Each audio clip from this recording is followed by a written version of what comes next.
আসসালামু আলাইকুম ওরহমতুল্লাহি ওবরাকাতুহু। সবাই কেমন আছেন? আলহামদুলিল্লাহ, আমিও ভালো আছি। আজকেও চলে এলাম সূরা আল আনআম নিয়ে। সূরা আল আনআম মক্কায় অবতীর্ণ, আয়াত 165, রুকু 20। আজকে 13তম রুকু অনুবাদ করব, আয়াত 101 থেকে 110 পর্যন্ত। শুরু করছি রহমান রহিম রব্বুল আলামিনের নামে। আয়াত 101।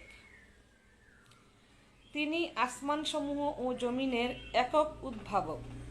এদের তুমি বলো, তার সন্তান হবে কিভাবে? তার তো জীবনসঙ্গিনীই নেই।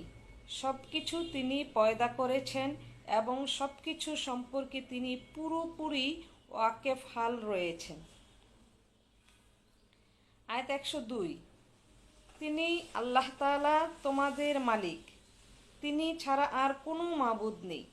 সব কিছুর একক স্রষ্টা তিনি, সুতরাং তোমরা তারই ইবাদত করো। সব কিছুর উপর তিনি চূড়ান্ত তত্ত্বাবধায়ক বটে। আয়াত 103।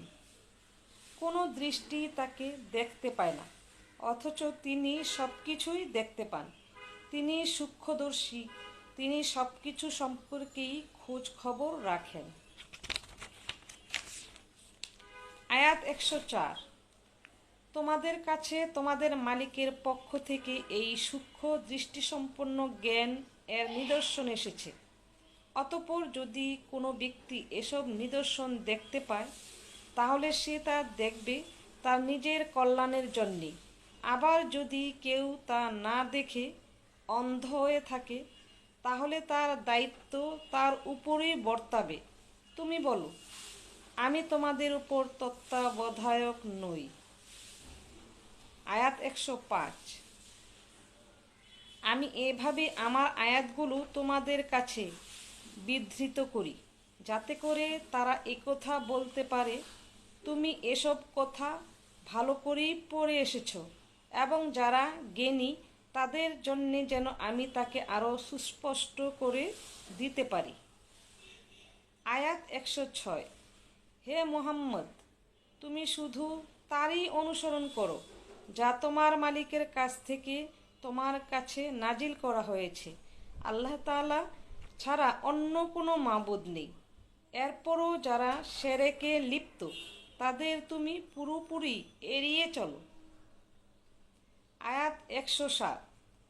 আল্লাহ তাআলা যদি চাইতেন, তাহলে এরা কেউই তার সাথে শিরক করতো না। আর আমি কিন্তু তোমাকে তাদের ওপর পাহারাদার নিযুক্ত করে পাঠাইনি। তুমি তো তাদের ওপর কোনো অভিভাবকও নও। আয়াত 108।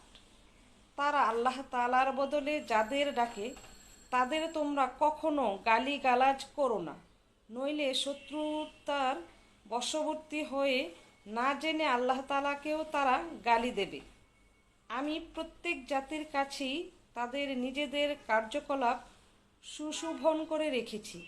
অতঃপর সবাইকেই তাদের মালিকের কাছে ফিরে যেতে হবে। তারপর তিনি তাদের বলে দেবেন তারা দুনিয়ার জীবনে কি করে এসেছে। আয়াত 109।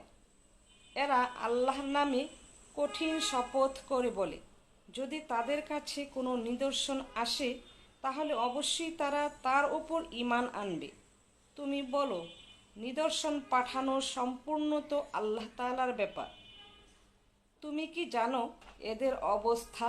নিদর্শন এলেও এরা কিন্তু কখনো ঈমান আনবে না। আয়াত 110। আমি অচিরেই তাদের অন্তঃকরণ ও দৃষ্টিশক্তিকে অন্যদিকে ফিরিয়ে দেব, যেমন তারা প্রথমবারই এ কোরআনের উপর ঈমান আনেনি, এবং আমি এবার তাদের অবাধ্যতার আবর্তে ঘুরপাক খাওয়ার জন্যে ছেড়ে দেব। সাদাকাল্লাহুল আজিম। মহান রব্বুল আলামিন আমাদেরকে সঠিক পথে পরিচালিত হওয়ার তৌফিক দান করুন। আমিন সুম্মা আমিন।